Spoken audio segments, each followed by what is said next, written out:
guys. I think we finally been able to do it. I'm here with Jason. 1 second. Let me make sure everything's working. Yeah, hello, man. How are you? It's super nice to see you.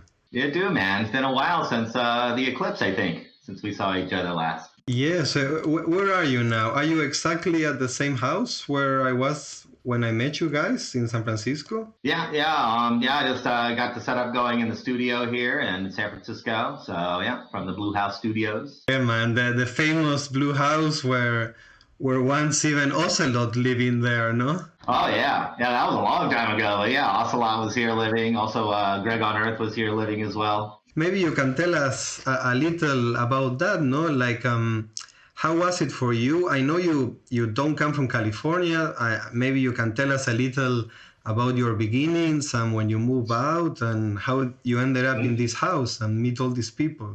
Well, I was in college and it just happened to work out where Dylan had moved out here the year before, and I was thinking about staying in. I was living in Holland at the time, the Netherlands, and I decided, San Francisco looks pretty cool, and it'd be easier to get along because I have a passport for the U.S. So being undocumented in Holland is no fun.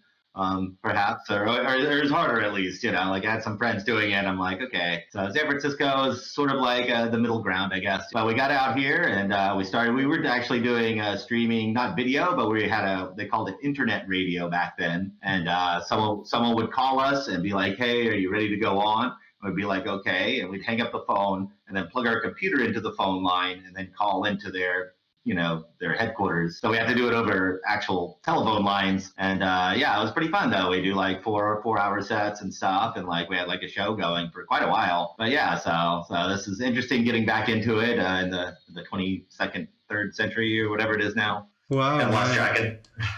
Respect that you were almost doing like phone freaking to get that shit going on back then. Really nice. I know. I had to actually use our modem to call a modem somewhere else and do it like that. So it was pretty freaky.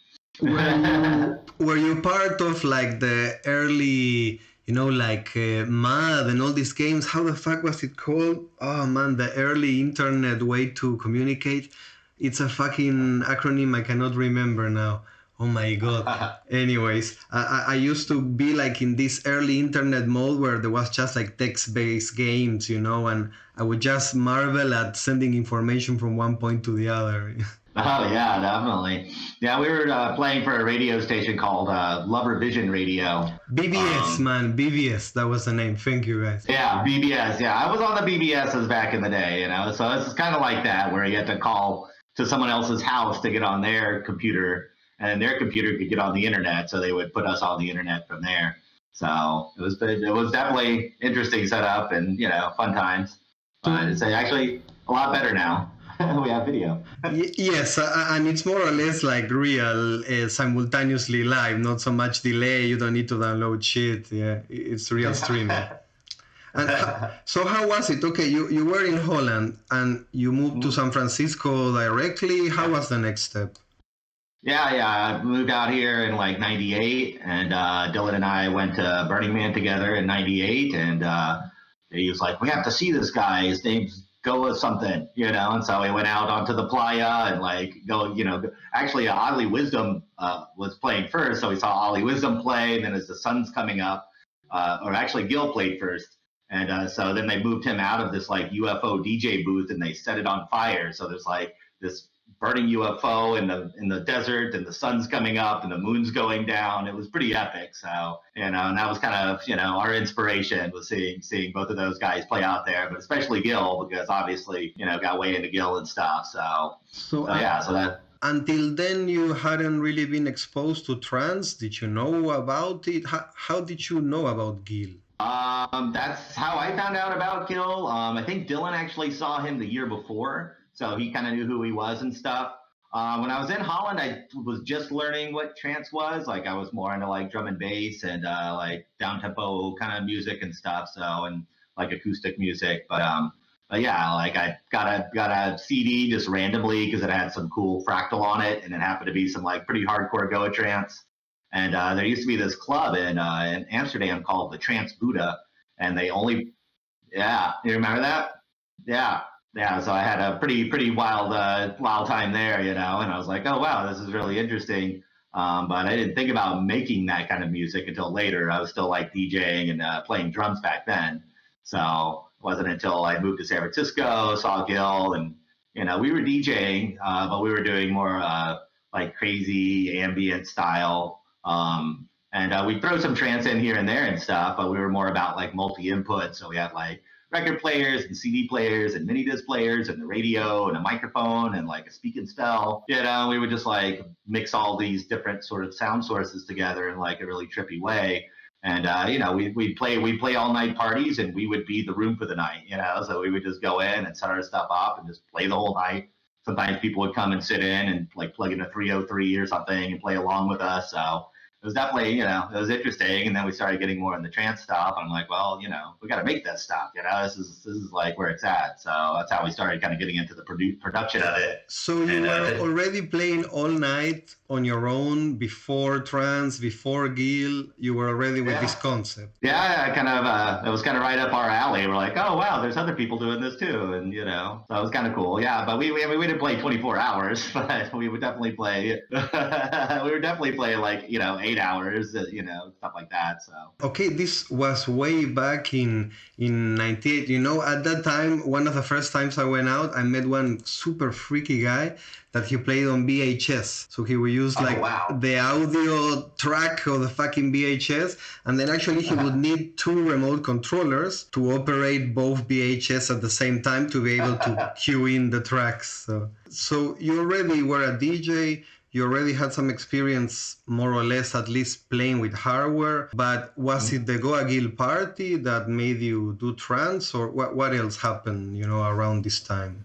Yeah, so, we saw Gil play, and then we, when we got back into San Francisco, it just happens, there wasn't, one of the epicenters of trance music at the time. So there's this collective called the CCC, and they had like a private warehouse where, they would throw really cool trance parties, and we didn't really know anybody. So we would just go and try to get in, and if no one would let us in, we just walk around the block and try to get in again and hope that someone else was at the door, because we knew one person or 2 people, and if they were working the door, they would let us in. So, and then like after a few times, of course, they got used to our faces, and like, we got to know more people. And where was this? In what city or what part of it was in San Francisco? It was in San Francisco and what's known as the Soma, the South of Market District. So yeah, now it's a carpet store, unfortunately, but back then it was a really cool thing. And then they started doing How Weird Street Fair, and they would just do it right in front of their, right in front of their warehouse. Is it the same people, or it's another crew, the How Weird Street Fair? It's the same crew people. They were doing CCC, and then they just started doing this once a year, like outdoor thing. So they have like one street closed off. We played the first one, or maybe we played the second one. It was the first or second one we started playing, and we played with Ocelot, and we did a live trance act, which was a complete disaster, but it was kind of fun at the same time. Luckily, it was early on, so there weren't many people there.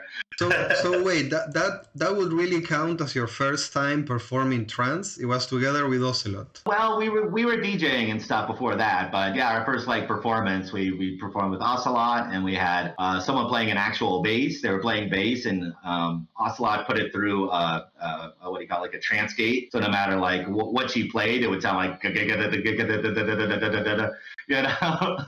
so it worked, and then he had 2 electrides that he was playing on, and I had like my computer, like desktop computer, and I had like a full big monitor, and I had to like put a cardboard box and put my head in it to see it because it's daytime, and you're outside, so it was like almost impossible to see the screen. And like, and I think Dylan had like a sampler, like a Kai sampler that he was playing off of, so we all had instruments and stuff going, and it was pretty crazy. So it was a real band then. Did it have a name, this project, or? I don't know. I think maybe we were Zizix. I can't remember what we called that act.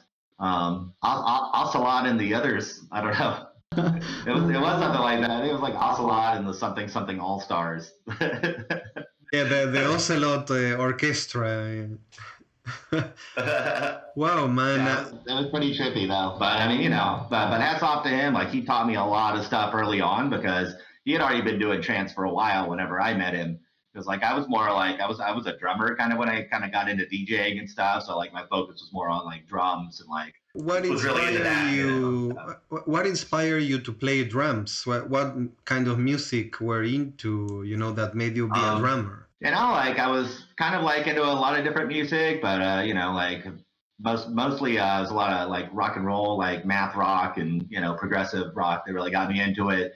Like my favorite drummer was Neil Peart of Rush, who bless his heart, he passed away recently, but yeah, he was a great inspiration for me, not only in the drumming part, but just in his like philosophy and outlook on life, and just like being intellectual and trying to learn, never stop learning, even when you're older. There's always more to learn. So if you can get into that, then you will never be bored. Yes, I love the idea that metal people are super nerdy. It made me feel more alpha about being nerd. You know what I mean? Yeah.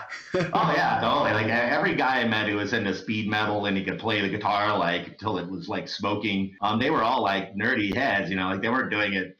They were doing it because they wanted to be precise and exact, and they saw it as like a new type of like classical music. And I thought that was really cool. How did you meet Aaron? Like how was the first steps? Because you already knew Dylan from back home.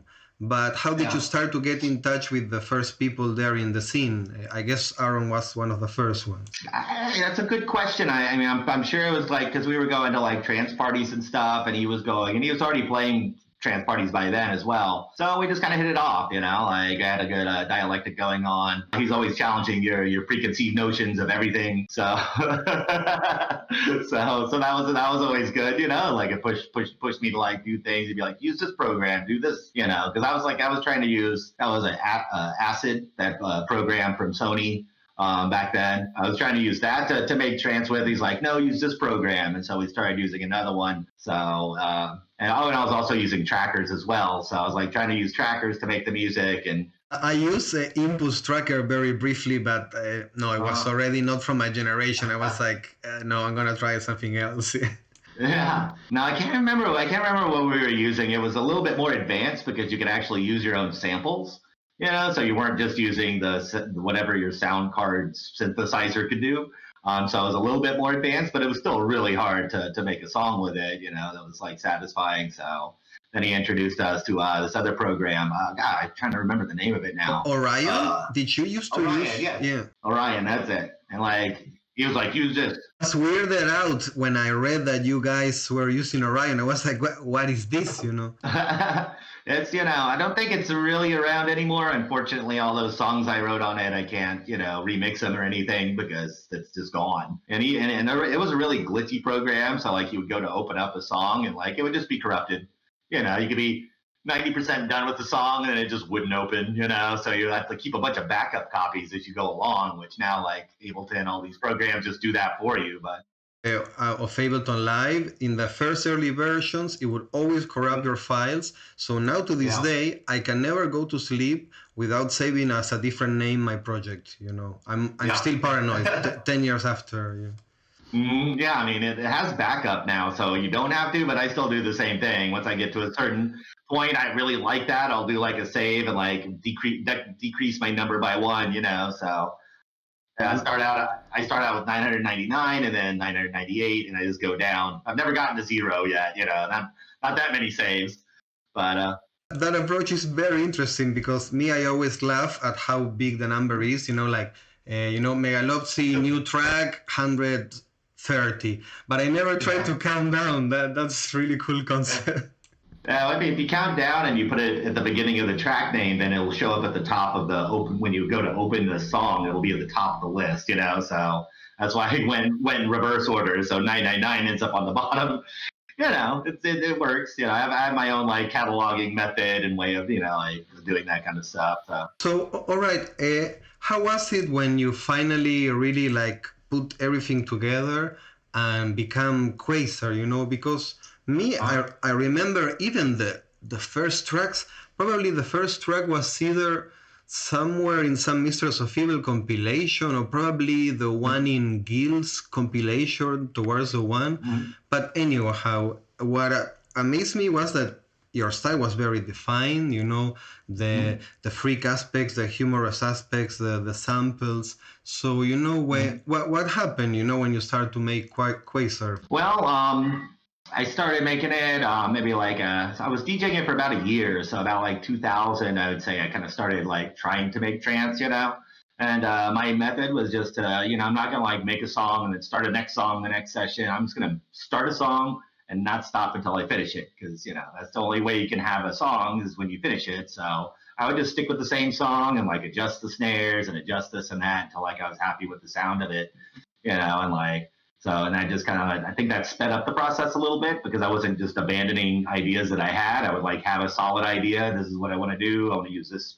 particular sample, and I want to do this bass line. It's like, or whatever, and just like have a couple of concepts going in and then try to execute on those. So there's like some, focal point, I guess, to the music, because, it's trancey. So like the point is to trance out, but then there's also the artistic aspect where you're trying to like add something new to it and make it different and make it stick out in people's heads, which again is hard to do when it's the music doesn't have lyrics in it, so people don't remember your songs from the lyrics, so you need something in there. So the samples kind of help to provide that as well, because someone can hear the sample and think that's your song, and it's just the sample, and maybe you played a different song. Especially when you're playing live, you can just throw a sample in. So but it did help people to identify, like, oh yeah, this is Quasar, I recognize that sample. So so that kind of helped out getting some recognition. And then I had a couple of songs. I had one on a 604 Goa 604 compilation, which was, there's this group, I don't know, I think maybe it was worldwide. It was it's like I think it was on what do you call it, Usenet even. And these guys were just like 604 list, and then they put out an album or a CD, and I was able to get a Fractal Cowboy song on there. So it wasn't, it was our first song. I wrote most of it, and then Fractal put some ideas in. Fractal Cowboys already existed as old as Quasar, or how was it? How did it come to make music with Orion also? I think we were both DJing together as the Fractal Cowboys, but we hadn't written any music together. So like I kind of started getting into the music kind of aspect first, because coming from a drumming background, like it kind of like lent itself to me. I'm like, oh well, trance music is ultimately about dancing, so like that's like a big aspect of it. And so I like drums, and drums are about making people dance too a lot of the time. So it's kind of putting two to two together, and I was able to like get something going pretty quickly, because like I had an idea of rhythm. I knew, about how music should be structured in certain ways, and like how to break those rules to make trance music. So I just kind of took it from there. I like, if you listen to a lot of my earlier tracks, they are very... I'm super curious about what you just said, because maybe for you it's something you took very lightly, but I think maybe it's part of what made you so unique. You said that you already knew trance, and you already knew the rules, and you already knew how to break them. So what was your influence like in trance, to approach trance like you did? And maybe you can tell me what was like some ideas out of the box, what other music influenced you as well. Yeah, a lot of those early Goa Gill compilations and stuff, that the more Goa side of stuff is really, really influencing. We were listening to a lot of Goa back then. Obviously, there wasn't really psytrance per se yet. But then, like, especially like Ollie Wisdom, we were really into that guy, and still am. But yeah, he was using a lot of samples, and like a lot of the music back then had samples in it. Like people would find some movie they liked, like as you do, and cut a sample from it and put it in your song. So like almost every song had some sample in it. Whereas like nowadays it's like maybe there's some, maybe there's not, maybe you can't even understand what the sample's saying, but. Back then it was like find some badass psychedelic sample and throw it in there, like that'll improve the song, and so that was kind of like an early part of it. Just finding something that it's just like a phrase that's it's out of context, so you can kind of make it mean whatever you want in some ways, and just kind of like use that as the basis of the song, even though it's not music. It's like the idea, you're trying to encapsulate the idea of the words into the music somehow, which is abstract and very subjective, obviously, but. That's kind of what adds the excitement to it. To be honest, sometimes what you guys were doing with samples reminds me a little of, William Burroughs, like the cut-up technique. Like you would mix a bunch of samples of many different sources just to get your message across in a very unique way. I have to say, like, for example, in one day, the skits, the samples, the continuous reference of McKenna, Anton Wilson, maybe we can go a little deeper on that. How was the concept for you of one day, because I think there you finally put everything together, what happened, I remember also that you put like that a sexy angelic voice told you to do the album, and I remember there was a story that you posted somewhere. So let's go to one day. Tell us a little bit, and then I'll start to pick your mind about it. By the time I started writing one day, like I kind of like had outgrown Orion a little bit, and I was like, okay, this is good, but really hard to get a good low end on this program and stuff. Like I really had to tweak the bass to try to get it to do what I wanted. I was like, I need to like upgrade my setup if I'm going to do like an album. So I picked up Cubase and learned Cubase, and then I was like, okay, I can write an album with this, and there's a lot more that I can do with this than I can do with Orion, and just because it's that it's better software. So so I started using Cubase for it. So that kind of like helped the sound too, I think, in a way. And then also, the concept, just I wanted to do something about a guy who it's kind of you don't really know if he like went on a trip or if he just fell asleep. But he's definitely like ended up in this sort of like different like alternative universe thing, and there's these other people there that you hear talking on the album, and so it's all about like Charlie like trying to like figure out what the fuck is going on, which is kind of like a metaphor for everybody, I guess, in some way, like what the fuck is going on is the central question of our existence, I guess, in some way. So it's kind of like just trying to express that in musical terms. Now when I go back and listen to it, I'm like, I don't know if that's what people get from this album, but it's also supposed to be what you get from it personally. So it doesn't matter in some ways, what my intention was. It matters what you're getting from it. So, I'm glad that it was received as well as it was. And, so that's kind of like the short history of it. Okay. So to go into details, like, I don't know, for example, for me, I have to say the first time I ever heard about Bill Hicks was in your album. Someone else told me, this is Bill Hicks. Also Robert Anton Wilson. I had been reading about like chaos magic and everything that happened like in the 80s. So maybe you can tell us more about that side, because I have to say that album is full of knowledge, and you have no idea how it got to me, the message, so it would be very nice you tell us more why you chose those people, and maybe you can expand more on the knowledge that you included in those samples. So so Bill Hicks, and I put on like Terrence McKenna was a big inspiration for me, Robert Anton Wilson. Like I've been reading their books and stuff, and with Bill Hicks listening to his stand-up for a while, and like they just kind of like they did, they're like modern day philosophers. They're trying to cut through the bullshit and like get to some sort of kernel of truth, inside of, this miasma of craziness that we live in. So I kind of like that. And I wanted to, that was my intention. It's like, maybe, I don't know if the story is going to make sense, but if someone hears Robert Anton Wilson and then like goes and reads a couple of his books, like they're just going to be smarter. You know what I mean? It's just like bar none. Read some Terrence McKenna. It's just going to make you smarter. It's going to make you think in a different way, make you think outside your box, and stuff. And like, Robert Anton Wilson talks about that kind of stuff, like how you're in a box and everybody's kind of in boxes, and, you see blue and I see red, but, we both say it's purple or whatever, it's like hard to know what other people are perceiving and all this kind of stuff. So it's kind of neat. And then Bill Hicks just kind of breaks the shit down. Like he has like no qualms about like speaking his mind, and like I really like like that sort of attitude and stuff. So if I ever go into stand up, I'll probably do more of a Bill Hicks kind of deal. I think I never seen someone like a more bleeding heart, spilling the real guts on stage than Bill Hicks. He was supposed to be a comedian, but I don't know. It was more like, man, I think it was more similar to seeing like fucking Socrates speaking, in the school in Greek times. Yeah, totally. Yeah, he's, and I especially like his later stuff where he really toned it in. Like he would go into these like kind of like I guess you would call it a rant nowadays, but he was just speaking truth to power. And then like he'd go, "It's okay, folks. The dick jokes are coming. We'll have plenty of dick jokes. Just hold on. We got to get this out of the way first. I'm going to tell you this shit. Here's the download. And then we're going to Dick Joke Island, So I always thought that was like really hilarious the way you kind of put that, where it's like, what I'm saying is like funny, but maybe you're laughing because you're uncomfortable. Like, whoa, yeah, that's really interesting to think about, and then it goes into the dick jokes. And everybody can just go like, hey, all right, everything's okay. So you have to have balance, I guess, is what, what he was what he was saying.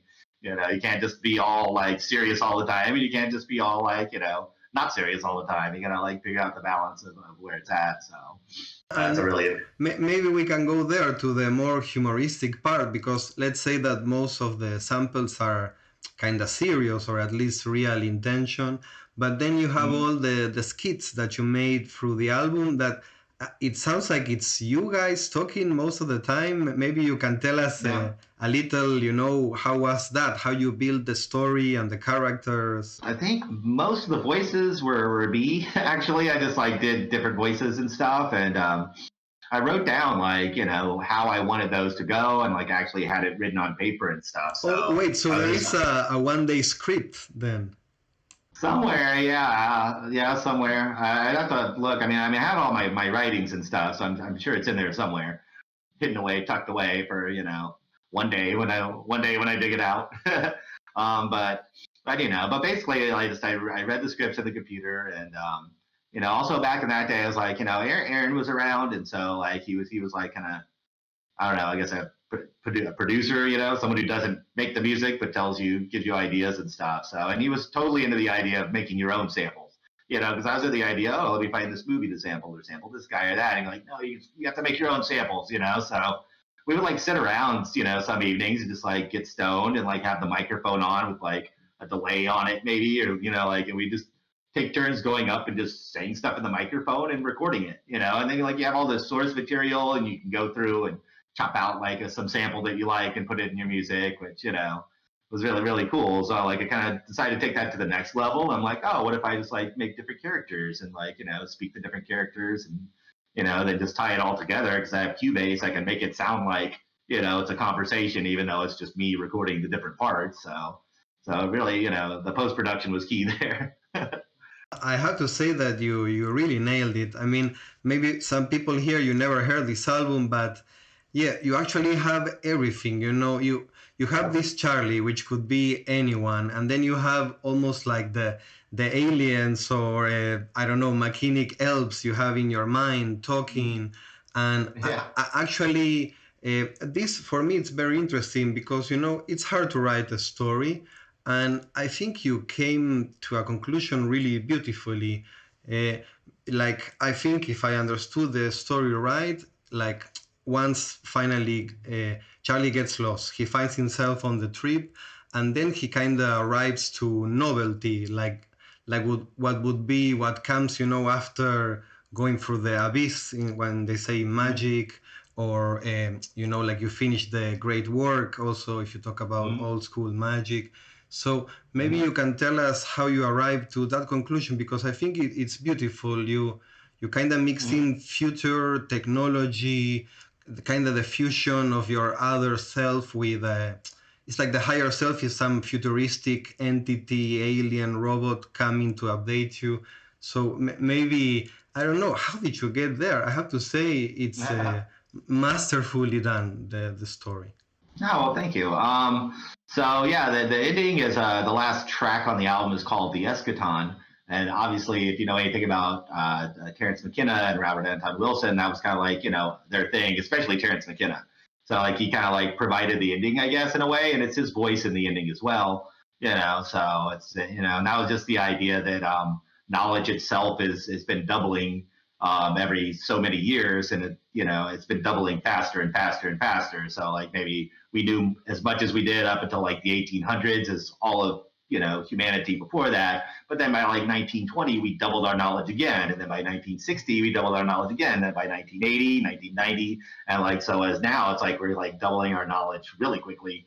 Like things are just changing constantly in front of our eyes, and it's sometimes hard to make sense of it. But Terrence kind of provided that sort of like vision. It was like, well, maybe we're reaching this inflection point, which you could call the singularity or the eschaton, where it's like on one side of it, there's us right now as we are, and then on the other side, there's us in this other transformed, way that we can't even really even imagine right now.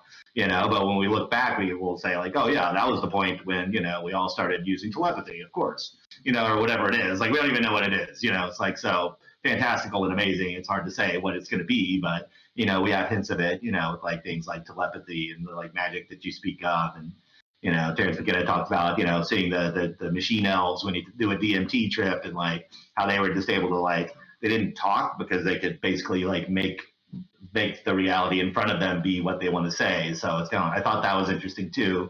It's like, oh yeah, you think something and it just happens. So that's kind of like another aspect of it, where it's like, it's kind of scary in a way when you have that much like freedom and that much like power, where you're like, oh yeah, I want an ice cream sandwich, and then you have an ice cream sandwich, but then we're like, oh, look out for Godzilla, and then there's Godzilla, so it could go both ways. So, okay, actually, yeah, I just remember a quote I'm sure you're familiar with. I think it goes like, any sufficient technology is indistinguishable from magic, which I think also it's kind of like a good way to, but still, I have to say, it was very interesting what you did in one day, because you spent that time, like your album finishes when time finishes. And it was still not happening. So it was pretty cool for me, around 2006, 2007, to actually already have the answer of what happens after 2012. I have to say that you did something like linguistically and literally very interesting. Like the only way to conclude your story of Charlie was actually to go all the way to end of time. Mm-hmm. Yeah, exactly. And, that also was kind of inspired by Terrence McKenna, of course, like some Mayan mythology, I guess you could say in a way too, where it's like, this is the end of time. There's like a singularity. There's some sort of like bifurcation of the time stream, as Terrence McKenna would say. But then after that, it's like, it's not that there's no time. It's just that you're living in every time at once, which to our little minds doesn't really necessarily make sense. Like, I can't picture that. How can I be here and then be 2 years ago at the same time? Okay, that was my question. Exactly. If you needed to do like the second day, like the continuation, what would be like the philosophical ground? Exactly. What happens after you've been through the abyss, you got enlightened, all of this in these times? Would such a being be so enlightened that there's no album, or is there any way to portray that next step in music or in philosophy? I know. That's hard. That's the tough part, because, obsessively, according to rumors, like it's not that there's, like I was saying, it's not that there's no time. It's just you're outside of time at that point. So instead of, I don't know, if I can back up a little bit, like there's some, some theories, scientific theories out there that, time is just a way for us to organize our thoughts and like make sense of the world, but it doesn't really exist in like some sort of like greater sense, like, and, time can go forwards and backwards according to like, theories that are out there and stuff, but like we only experience it going in one direction. So it's like kind of interesting to try to write music when there's no time, because it's so time based that like what would an album that was written outside of time sound like? You just hear the whole thing at once, or you hear it constantly all the time. Like, I don't know. So that's kind of, it's an interesting question. What would it sound like? So I mean, I guess with everyone, all humanity should be in the same level to even perceive a work done on that plane, I guess. Yeah, exactly. Might have to wait until the eschaton. No, I'm just kidding. So that's kind of, been a little bit of a stumbling block on making a 2-day or day 2 or one night or whatever the next album is. I have names. Afternoon. Yeah, it could be afternoon too. Yeah. Maybe it'll be one afternoon. It'll be like a prequel. Like what happened before, That might work better, actually. It might be easier. I think there you can answer like the question, like, why is there something and not nothing, Yeah, exactly. But wow, yeah. And how is it now musically? I mean, after one day, I remember you guys released a little with Fractal Cowboys as well. There was split albums. Then maybe now we can go more to how it was life after you kind of took off, no? Because I would say one day helped you and you started to play more, and USA darkpsy got more known. So how was it, your life after one day? How was it how did it open up in the dark side scene in USA as well? Yeah, there was a pretty vibrant scene in this area back then. So yeah, we were playing quite a few gigs, like a couple of gigs a month we would go and play. So it was working pretty well. Then around was it 2004 or so, I got to go to Japan because I was putting all my music up on FileShare, which is kind of, I think it wasn't even torrents back then. It was something else, or maybe it was the early torrent days, and just to get my name out there, And some guys that were in college in Japan found it, and they really liked my music, and they brought me out to play.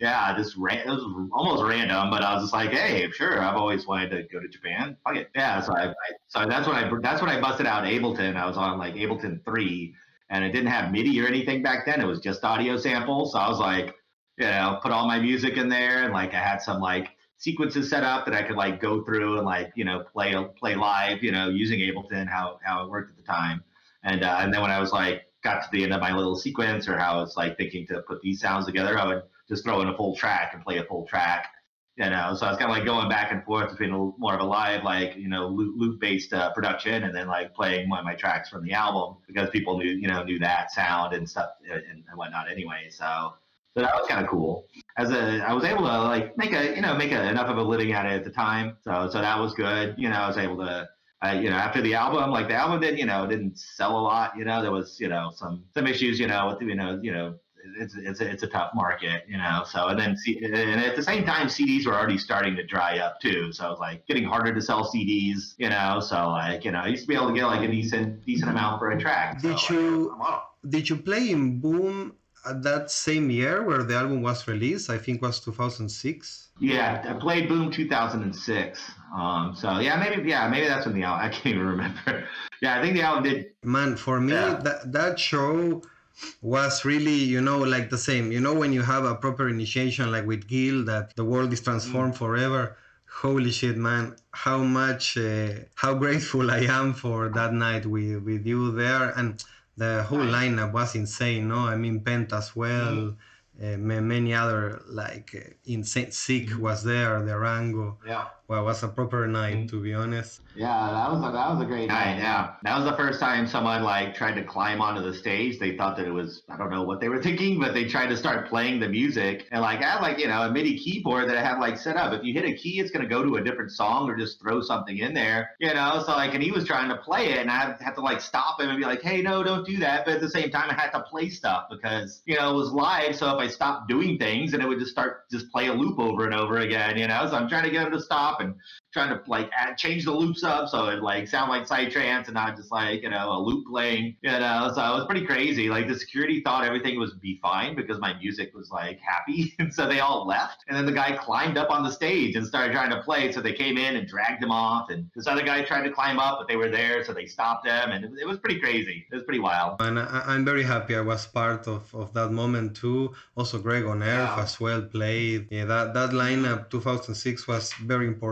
Boom for me, and I think for all the dark side scene, it was really a good starting point. I wonder, maybe we can jump now more to the present and what you have been doing with music in the last times. Maybe you can tell us, I don't know if you're also involved as well in doing the guild parties or if it's just Dylan. Maybe you can tell us a little, what is that you've been doing in the last 2-3 years in musically. Maybe you can tell us about the parties. Yeah, so I help out with the guild parties. Dylan's like the lead, so he's like definitely heading the whole thing up and stuff. And like I have other responsibilities like children that I've been raising. So like that kind of takes a lot of time. But I help out as much as I can. Yeah, and as far as like gigging, like that's kind of like been sort of the sticking point in some ways, because like the scene here is not like it is like where you're at in Berlin and Brazil, Mexico, these other places. Like there's just not a lot of trance parties going on here. So I mean, have you been to Brazil already? Yeah, we played Brazil 3 times now. So and we're going back. We're gonna go back next year. They want to do, like you're saying, a full like California lineup, and like bring us and bring Paris and Greg on Earth, Dave Doggeteers. Last time we played, it was us and Doggeteers came as well. So we had like a dual set, and that was cool, So we all played together, and we did end up playing all together because of some snafus with the timing of the sets, but So yeah, we were all there, and it was it was a good time. And I love playing in Brazil. Like the people there, they're really into it. Like they jump up and down, like they dance like there, and like Japan, dude, they just go nuts. I have to say, I'm very happy that finally there was like a place for you. And there in Brazil, they fucking love you. It's not just that they are into it. I'm very happy to finally see that they appreciate this music because I don't know. I think it was very underrated and underappreciated for a very long time. Oh yeah, for sure. Yeah, that's kind of been how it has been for the last, I don't know, like 7 or 8 years. Like there's some, we play in town, like we might get like 1 or 2 gigs in San Francisco, like in California over the whole year, but then we go play in Brazil. And, like we were just in Berlin, a few months ago, we played there whenever that was before this whole thing started. So, yeah, you were lucky. It was just in time actually before lockdowns or whatever. Yeah. Yeah, like I think the day after I got back, the first positive case was found in Berlin. I was like, man, like, we were like hanging out in bars and just like kicking it with people, like not even thinking about it, so. Yeah, music now, I mean, have you released any music in the last year? So are you still producing? How is it? So I, obviously we haven't done any like album sort of material in a while, but we've got a lot of stuff that's on VAs. So there's a lot of releases out there, compilations that we're on. Yeah, one of my friends, he did the original Fractal Cowboys. Our first release was on the 604 list album, and the guy who was running that or helping to run that, he's doing a compilation now. So it's like another California 604. It's all going to be like California music and stuff. I know Greg on Earth has a track on there as well. And, there's a Quasar track on there. So yeah, when people come and, they want to release stuff, we have like an extensive back catalog of unreleased material. So, it's just a matter like, sometimes people have a vision and sometimes people just want a track. And, so we have tons of music out there. For some reason, oddly enough, people want the same track, but, I guess some tracks are better than others or, connects with people in a certain way, but so I mean, we're still writing. We still have a lot of material that isn't released. So I've been trying to like with this whole thing going down. It's like it's been a little bit of a bummer as far as like for me creativity, but it's been kind of like trying to like find a place in myself where I can just like I need to do this. There needs to be more light in the world. It's obviously too much dark in the world right now, so we need balance. And so that's kind of like driving me to inspire me to get back in the studio more. Not that I'm been out. It's been a couple of months where I've just been like fuck. So yeah. Same for me, to be honest. It's not like right now I feel the highest point of inspiration in my life, for sure. I understand. But for example, what about today? What are you going to play? Today, like I have a bunch of stuff that, like you were saying, play some older stuff. So I pulled up a bunch of my older stuff. I have a folder that's called Lost Pieces because they were tracks that I wrote and they just disappeared somewhere. Like I don't know, they got out of my rotation, so they weren't in my rotation folder. But I found them like on some old hard drive. I'm like, oh wow, Shiva's Trident, man! Like that was a really good song, So I'll play Shiva's Trident. The mix is horrible, so I found a mix down of it. I'm gonna remaster that thing because it's really hardcore like Goa track, and but like Psytrance Goa track, and I'm sure like I'll go, I'll play some stuff off of One Day as well since we've been talking about it and kind of like, not like the whole album in sequence. I'm gonna like pick some tracks out of it and like give Piece of Trance, like I have several different versions of that one. Originally, I think I stopped remixing it because I wrote it in Orion and I can't open it anymore. So so like I can play like my final mix that I made before Orion, just as before time took Orion tracks away from us or whatever you want to say. So how long it's been since Orion doesn't exist? I think it still does, maybe. I don't know. I mean, Synapse Audio is still around. They were the creators of it, and they have plugins that they've written. They were in Orion and they ported them out and stuff. But I don't know if you can still get the full thing or not. It's kind of more of like a Fruity Loops kind of thing where, like the way you do arrangement in Fruity Loops, it's very similar. So, I think a lot of people jumped over to Fruity Loops once that, became a thing. It kind of went like that. I guess, yeah, rest in peace, Orion. Yeah, I guess it's time. Yeah. And all right, Jason, if you want, you can slowly get ready to play. I wanted to say thank you very much for answering all the questions.